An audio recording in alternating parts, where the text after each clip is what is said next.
Les VE sont-elles radioactives? Une étude a été récemment menée en Allemagne à propos des champs magnétiques émis par les voitures électriques.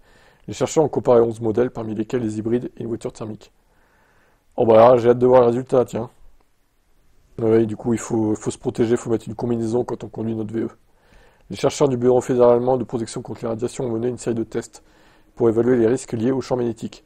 Pour ce faire, ils ont effectué des relevés sur 14 véhicules, dont 11 électriques, 2 hybrides et une thermique.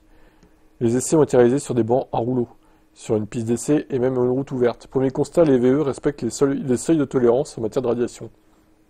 Les propriétaires de véhicules à batterie peuvent donc être assurés. Ils ne sont pas plus exposés qu'une thermique. Les chercheurs ont ainsi effectué des relevés aux places assises grâce à des capteurs répartis sur des mannequins.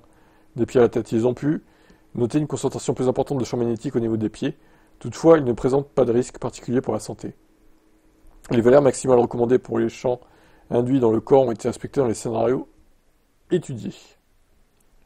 Ah oui, d'accord, ils ont mis vraiment tout plein de capteurs, pas mal.